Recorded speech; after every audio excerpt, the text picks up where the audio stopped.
আসসালামু আলাইকুম। দৈনিক সকালবেলার স্টুডিওতে আজকের বিশেষ আয়োজন রাজনীতিতে গুপ্ত রাজনীতি। আপনি নিশ্চয়ই জানেন আমাদের দেশে গুপ্ত রাজনীতি বা রক্কাটা রাজনীতি বা ছাত্র শিবিরের রাজনীতি নিয়ে নানা ইতিহাস রয়েছে, নানা গল্প রয়েছে মুক্তিযুদ্ধের পর থেকে। বিশেষ করে যখন থেকে জামায়াত ইসলামীর ছাত্র সংগঠন ইসলামী ছাত্র শিবির তাদের রাজনৈতিক অপতৎপরতা শুরু করেছে, আমরা ইতিমধ্যে দেখতে পাচ্ছি যে শিবির এবং ছাত্রদল সংঘাত এ বিষয়ে কথা বলার জন্য আজকের স্টুডিওতে উপস্থিত আছেন কিশোরগঞ্জ জেলা পরিষদের প্রশাসক খালেদ সাইফুল্লাহ সোহেল। জনাব সোহেল, নিশ্চয়ই ইতিমধ্যে আপনি বিষয়টি শুনেছেন, এই বিষয়ে আপনার মতামত জানতে চাই একজন রাজনৈতিক ব্যক্তিত্ব হিসেবে। ধন্যবাদ আপনাকে, ধন্যবাদ দর্শক শ্রোতা দৈনিক সকালবেলা। আসলে আপনি যে প্রশ্নটা আমাকে করেছেন, এই প্রশ্নটা এই সংগঠন নিয়ে আমি আসলে কথা বলতে এত ইচ্ছুক না। এই জন্যে না, আমাদের অতীতে কিছু ভুল হয়েছে, ভুলের মাসুল আমরা দিচ্ছি। যে ভুলটা হয়েছে, হাসিনার মতো একটা ফ্যাসিস্টকে আমরা প্রতিহত করতে যাই 17 বছরের স্বৈরাচার শাসক থেকে বাঁচার জন্যে আমরা একসময় ধারণা করেছিলাম যে সমস্ত রাজনৈতিক দলকে আমাদের সাথে নিতে হবে। এই জন্যে ভুলক্রমে হোক আর জানা অবস্থায় হোক, জামাতকেও আমাদের সঙ্গী করেছিলাম। এটা আমাদের রাজনৈতিক জীবনে চরম একটা ভুল এডিশন আমাদের মধ্যে, যেটা আমি কখনো ব্যক্তিগতভাবে চাইনি।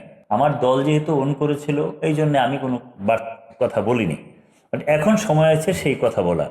আপনি দেখেন, তার জন্মকাল থেকে আজ পর্যন্ত এই সংগঠনটা কোনোদিন কোনো সঠিক সিদ্ধান্ত নিতে পেরেছে কিনা। আপনি জামাত ইসলামের যে প্রতিষ্ঠাতা মওদুদী, তার বাড়ি পাকিস্তান, এটার কোনো নামগন্ধই নাই, আছে বাংলাদেশে। আপনি দেখেন 47 সনে যখন দ্বিজাতি তত্ত্বের ভিত্তিতে দেশ ভাগ হয়, তখনই মওদুদী সাহেব পাকিস্তান হিন্দুস্তান যখন ভাগ হয়, তিনি কিন্তু তখন হিন্দুস্তানের পক্ষে ছিলেন। এই হলো 47। তারপরে ধাপে ধাপে 71, আমি মোটা দাগের কথা বলছি, 71 সনের কথা বলেন। 71 সন যখন আসছে, এই সময় ঠিক গোলাম আজম সাহেব বক্তৃতাতে কি বললেন, যে এই দেশে রাজাকার, আলবদর এবং আলসান বাহিনীকে সাহসী করার জন্য পাকিস্তানি বাহিনীকে অনুরোধ করেছেন যাতে বাংলাদেশকে তাদের কন্ট্রোলে রাখে, না হলে বাংলাদেশ নাকি করদ রাজ্য হয়ে যাবে, আর একসেট্রা অনেক কথাবার্তা। এইগুলো 71-এর পরে আমরা ভেবেছিলাম গোলাম আজম সাহেবরা ভালো হয়ে যাবেন। ঠিক 86 সনে এসে জাতির চরম দুঃসময়, যখন এরশাদের বিরুদ্ধে আমরা চরম আন্দোলন গড়ে তুললাম, রাতের অন্ধকারে সমস্ত মানুষের সাথে মুনাফিকি করে তারা সেই এরশাদকে সমর্থন করলো যেখানে হাসিনা সমর্থন করেছিল। সুতরাং আপনি দেখেন, 3টা সময় যদি আমরা পাঠ করি, এই সংগঠনের ভালো ভূমিকা ছিল না।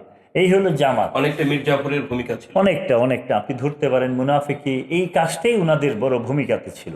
আপনি এখন দেখেন ইসলামের কথা বলেন, এই যে জামাতে ইসলামের ইসলাম বলে, আমি কোনো সহি আলমের মুখ থেকে আজ পর্যন্ত শুনি নাই যে এই জামাতে ইসলামের ইসলাম সঠিক ইসলাম। মৌলানা ভাসানী একটা কথা বলতেন, জামাতে ইসলামের ইসলাম যেমন ইসলাম না, নীল নদের পানিও যেমন নীল না, এমনই জামাতে ইসলামের ইসলাম ও ইসলাম না। এটা মৌলানা ভাসানীর বক্তব্য। আপনি দেখেন হেফাজত ইসলামের আমির সাহেবের কি বক্তব্য, তারা জামাতে ইসলামকে মুসলমান হিসেবে ট্রিট করতে কষ্ট হয় এবং বলেছে তাদেরকে ভোট দিলে ইমানি দায়িত্ব থেকে হয়ে যাবে। আপনি এখানে জমিয়তে উলামা ইসলাম, তারপরে আরো যারা রাজনীতিতে কওমি লাইনের যত আলেম উলামা আছেন, সমর্থক আছেন, কেউ এই ধরনের মতবাদকে সমর্থন করে না। তাদের সাথে একসাথে জুটে ছিল চরমনায় পীর সাহেব, উনিও শেষ পর্যন্ত তাদেরকে ছেড়ে দিলেন। সুতরাং ইসলামী মতবাদ থেকেও এই দলের মতবাদটা সঠিক না। নাম্বার 3-তে আসেন রাজনীতি। এই যে শিবিরের যে কাজটা, গত স্বাধীনতার পর থেকে যে গুপ্ত রাজনীতির গল্পটা, আমরা গল্প মানে কি, যে গুপ্ত রাজনীতিটা তারা শুরু করেছে গত 54 বছরে প্রতিটা মুহূর্তে তারা গুপ্ত ছিল। সবচেয়ে বেড়ে গুপ্ততা প্রকাশ পেয়েছে 2013-14 সনের পরে। আন্দোলন থেকে তারা সরে গেছে, তারপর থেকে আর গুপ্ত অভিনয় শুরু করলেন। গুপ্তের অভিনয় আমরা ভাবছিলাম গুপ্তের অভিনয় থাকবে, গুপ্ত যে আসলে সিরিয়াসলি তারা গুপ্ত হয়েছে এবং লুকিয়ে গিয়েছে। তারা ছাত্রলীগে ঢুকে গেছে, ঢুকে তারা ছাত্রলীগের আদর্শ লালন করে মিছিল করেছে, সংগ্রাম করেছে।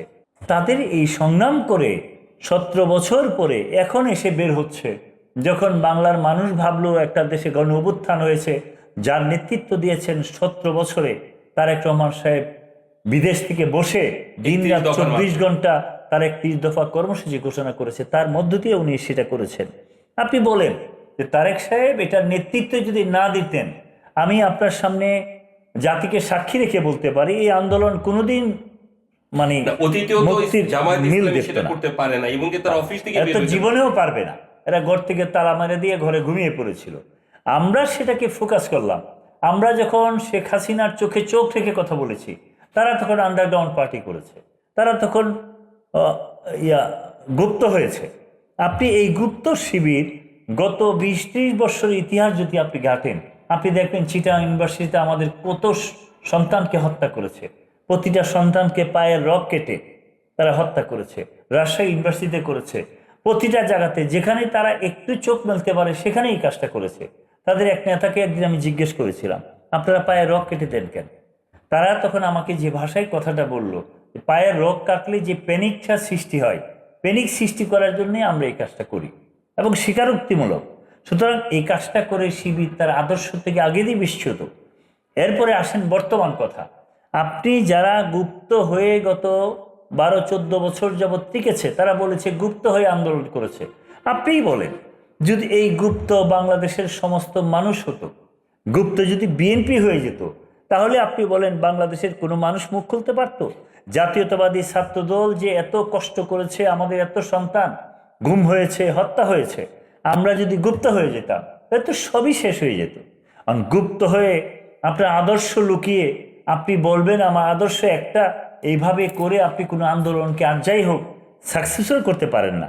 এই জন্য আমি মনে করি যারা গুপ্ত হয়েছেন, অতীতে গুপ্ত হয়েছেন, এখন আবার গুপ্তর অভিনয় করছেন এবং সংঘাতের রাজনীতি সৃষ্টি করছেন একটি নির্বাচিত সরকারের বিরুদ্ধে। আমি আসছি আপনার এই কথায়, যে এই যে আপনি গুপ্ত হচ্ছেন ইদানিং, আবার গুপ্তর জন্য ভূমিকা নিচ্ছেন এবং ছাত্রলীগের ম্যাক্সিমাম লোকজন আবার শিবিরে জয়েন করতেছে। কারণ না হলে আপনি বলেন ঢাকা বিশ্ববিদ্যালয়ের ছাত্রলীগের নাম ছাড়া কোনো অস্তিত্ব ছিল না। আপনি বলেন 5ই আগস্টের আগে একটা লোক কি ছাত্রলীগের বাইরে কথা বলেছে? ঠিক 5ই আগস্টের পরে সবাই শিবির হয়ে গেল, কি কারণ থাকতে পারে? ওটা সবাই শিবির ছিল, মানে শ্রদ্ধাবরণের সব শিবির ছাত্রলীগে ছিল। ঠিক সেম 5ই আগস্টের পরে এই ছাত্রলীগে সব শিবির হয়ে গেছে। এই শিবির চট্টগ্রাম চিটাগাং কলেজে, যেটা আপনি বললেন ঢাকা বিশ্ববিদ্যালয়ের ডাকসু নির্বাচনে ভোট চুরি, সেটা তো আছেই। মানে নতুন যে ঘটনাটা ঘটলো, যেটা আপনি চিটাগাংয়ে বললেন, এই যে দেখেন চিটাগাংয়ে কি ঘটনাটা নিয়ে ঘটলো।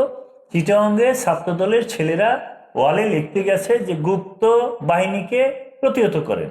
আপনি গুপ্ত বাহিনীকে কেন রাখবেন? বাংলাদেশ কি গুপ্ত রাজনীতির জায়গা? বাংলাদেশ তো ওপেন। আপনি আদর্শের কথা বলবেন, আপনি নীতির কথা বলবেন, আপনি মৌদুদিবাদের কথা বলে আপনি আগান, আমাদের তো কোনো সমস্যা নেই। কিন্তু আপনি আরেকজনের আড়ালে কেন যাবেন?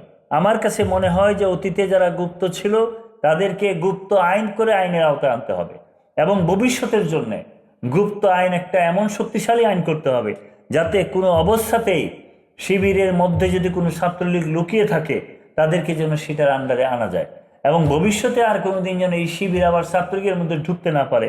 কিংবা শিবির অন্য নামে, যেমন বৈষম্য বিরোধী নামে কিছু মানুষ তাদের ছিল, এনসিপির মধ্যে কিছু ঢুকে গেছে।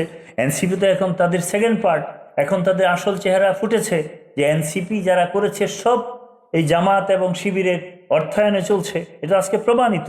সুতরাং কোনো অবস্থাতেই কোনো মানুষ যেন লুকায়িত থাকতে না পারে, তারা যাতে ওপেন তার আদর্শ নিয়ে কথা বলবে। জাতি যদি মনে করে যে তারা সত্যিকার অর্থে আদর্শবান, তাদের সাথে থাকো, আমাদের তো কোনো আপত্তি নেই। সম্পর্ক প্রশ্ন যে গুপ্ত রাজনীতি বা গুপ্ত প্রকাশ একটি ফৌজদারি অপরাধ হতে পারে কিনা? ফৌজদারি না, এটা একটা বড় মাপের অপরাধ। আপনি এটাও ডেফিনেটলি, এবং গুপ্ত আইন, মুনাফেকি আইন, এগুলিতে সারা পৃথিবীতে অন্যান্য দেশে, আপনি ইরানে যুদ্ধ চলছে, যারা তার সরকারের সাথে মুনাফিকি করেছে তাদেরকে ফাঁসির মঞ্চে ঝুলিয়েছে না? আপনি ইসরায়েলে যান, এই যে ভণ্ড লোকগুলো যারা যুদ্ধ করছে সেটা, আপনি যান ফিলিস্তিনে, পৃথিবীর কোন রাষ্ট্রে সেটা নেয়? আপনি মিডল ইস্টের সমস্ত রাষ্ট্র দেখেন, পৃথিবীর সব জায়গাতেই আপনি যদি গুপ্ত হয়ে কোনো কাজ করেন, লুকিয়ে কোনো কাজ করেন, আপনাকে সর্বোচ্চ শাস্তির বিধান রাখতে হবে। সুতরাং আপনি যদি এই আইনটা না করেন, বাংলাদেশের রাজনীতির ইতিহাসে এই গুপ্ত লোকগুলার কারণে জাতি সবচেয়ে বেশি ক্ষতিগ্রস্ত হবে। এখন সময় এসেছে অবিলম্বে একটা গুপ্ত আইন করে, গুপ্ত আইনের মাধ্যমে গুপ্ত সন্ত্রাস দমন আইন করতে হবে। যারা গুপ্ত থেকে সন্ত্রাস করেছে, অর্থাৎ ছাত্রলীগের মধ্যে ঢুকে যারা হেলমেট পরে ছাত্রদেরকে মেরেছে, সবগুলো শিবিরের ছেলে ছিল। আমি এখন দেখছি, কারণ হেলমেট আপনি পরবেন কেন? লুকানোর জন্যই তো। আপনি লুকিয়ে কি কাজটা করলেন? আপনি মহসিন হলে, এই যে বিপি হয়েছে, তাকে তাকে দেখেছি জয় বাংলা স্লোগান দিতে, আপনি ফরহাদকে দেখা গেছে জয় বাংলা স্লোগান দিতে, আপনি সার্চিস জয় বাংলা স্লোগান দিয়েছে, হাসনাতটা দিয়েছে, কোন মানুষটা দেয় নাই? আপনি 1 মাসের আন্দোলন করে আপনি বলবেন আপনি জুলাই যুদ্ধ হয়ে গেছেন, আর 17 বছর জীবন দিয়ে রক্ত দিয়ে সবকিছু করেছে, তাদের আন্দোলনে কোনো ভূমিকা নেই, আপনি পুঁজি করে ফেলবেন আর বাংলার মানুষ মেনে নিবে? সুতরাং আমি মনে করি যে অবিলম্বে গুপ্ত আইন করা উচিত, গুপ্ত আইনের মধ্য দিয়ে এটার বিচার করা উচিত। ভবিষ্যতে এই কাজটা করবেন না। আর তারেক রহমান সাহেব যে এই নেতৃত্বটা দিয়েছেন জাতি হিসাবে, আজকে তার প্রতি আমরা ঋণী এই জন্যে, দেখেন উনি যে এটার নেতৃত্ব দিয়েছেন, আপনি আমি রাজনৈতিক কারণে তার বিরোধিতা করতে পারি, উনি যে কথাগুলো বলেছেন প্রতিটা ধাপে ধাপে, আপনি দেখেন প্রতিটা কথাই তো ফলেছে। প্রতি আন্দোলনের যখন বাক হয়েছে তখন তিনি বলেছেন ঢাকা বিশ্ববিদ্যালয়ের সাদা দলকে যে ছেলেদেরকে সহযোগিতা করেন, 6ই আগস্ট ছিল আন্দোলনের কর্মসূচি, শেষ কথাই বলি, উনি এটাকে মহাসচিবকে দিয়ে 5ই আগস্টে ঘেরাও করার কর্মসূচি দিয়েছেন। এ কার জন্যে? কারণ উনি বুঝেছেন 6ই আগস্ট দিলে নতুন কোনো খেলা হতে পারে, আমি এটাকে 5ই আগস্টে দিয়ে দিব। প্রতিটা ধাপে উনি আমাদের সাথে ডিসকাস করেছেন। আমরা প্রতিটা ধাপে কারাগারে ছিলাম, মামলার পর মামলা খেয়েছি। এই যে জুলাইয়ের এই অভ্যুত্থানে আমরা প্রতিটা মোড়ে মোড়ে, প্রতিটা বাঁকে বাঁকে আন্দোলনে সম্পৃক্ত ছিলাম বলেই আমরা আন্দোলন করেছি।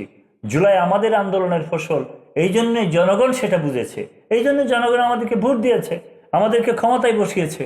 ওনারা যদি করতেন, ওনাদের কোনো ভূমিকা যদি থাকতো, তাহলে এই অবস্থা হতো না। ওনাদের যে অবস্থাটা ছিল, ইউনূস সাহেবকে ভুল বুঝিয়ে হোক, 2-1 উপদেষ্টাকে ভুল বুঝিয়ে কোনো না কোনোভাবে কিছু বট বাহিনী সৃষ্টি করে একটা ক্ষমতায় যাওয়ার ধান্দা করেছিলেন। এটা জনগণ প্রতিহত করেছে। জনগণ কখনোই তার কোনো রায় দিতে ভুল করে না, ভবিষ্যতেও করবে না। আর এখন যারা এই কাজটা করেছেন, যারা গোলাপানিতে মাছ শিকার করতেছেন, তাদের উদ্দেশ্যে আমার শেষ বার্তা থাকবে, সেটা হয়েছে যুদ্ধ বাজিয়েছে ট্রাম্প, যুদ্ধ হচ্ছে মিডল ইস্টে, তেলের ক্রাইসিসে পড়েছে আমরা। এখন আপনি যদি এখানে স্লোগান দেন ইরানের যুদ্ধ কেন, তারেক জিয়া জবাব চাই, তাহলে কি জবাব দেওয়া যাবে? এটা পাগলেও বিশ্বাস করবে না যে এই যুদ্ধের সাথে তারেক সাহেব সম্পৃক্ত। ওইখান থেকে তেল আসতেছে না, তেল না আসতে তেলের ক্রাইসিস তো হবেই। তারপরে উনি যে এই সামান্য কয়েক টাকার দাম বাড়িয়ে উনি যে এটাকে ম্যানেজ করে এই পর্যন্ত টিকে আছেন, এই জন্য তাকে ধন্যবাদ দেওয়া উচিত প্রতিদিন দমে দমে। এই জন্য আজকের এই অনুষ্ঠান থেকে আমি তাকে ধন্যবাদ দিই।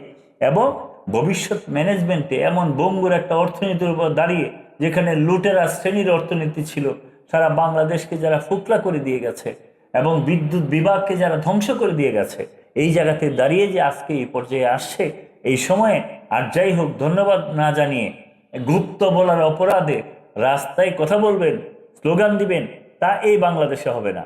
আমাদের এতদিন আমরা ধৈর্য ধরেছি সব কিছুর মধ্যে, আমাদের ধৈর্যচ্যুতি যেন না ঘটায় কেউ, কারণ আমরা যা সত্য তাই বলছি। এবং আমি মনে করি আপনার মাধ্যমে জাতিকে জানাতে চাই যে এই গুপ্ত আইন অবিলম্ব হওয়া উচিত। অবিলম্বে গুপ্ত আইনের মধ্য দিয়ে যারা হেলমেট পরে গুপ্ত থেকে আমাদের সন্তানদেরকে হত্যা করেছে, আবরারকে হত্যা করেছে, আমাদের সুমন সহ যারা ছিল যাদেরকে হত্যা করেছে, শিশুদেরকে হত্যা করেছে, সমস্ত বিচারের আওতায় আনতে হবে। শেষ পর্যন্ত হাদিকে যে হত্যা করা হয়েছে, সেটাও তো আমার কাছে মনে হয়েছে গুপ্ত রাজনীতির বহিঃপ্রকাশ, তারও একটা তদন্ত করতে হবে। এখন যারা তার আশেপাশে ছিলেন অনেকেই বিষয়গুলো জানতেন, সুতরাং আমি মনে করি সবগুলাই বিচারের আওতায় আনতে হবে। সেই কথা বলে আপনাকে ধন্যবাদ জানিয়ে গুপ্ত রাজনীতি বন্ধ হোক সেই প্রত্যাশা কামনা করে আমি আমার বক্তব্য এখানে শেষ করছি। এখন মহান সংসদ চলছে, গুপ্ত রাজনীতি প্রতিরোধ আইন এমন একটি আইন এখন জাতির জন্য সময় উপযোগী, এবং এই বিষয়টি ভেবে দেখার জন্য মাননীয় প্রধানমন্ত্রীকে এবং সংসদ নেতাকে অনুরোধ জানিয়ে শেষ করছি আজকের বিশেষ আয়োজন। ধন্যবাদ। ধন্যবাদ আপনাকে।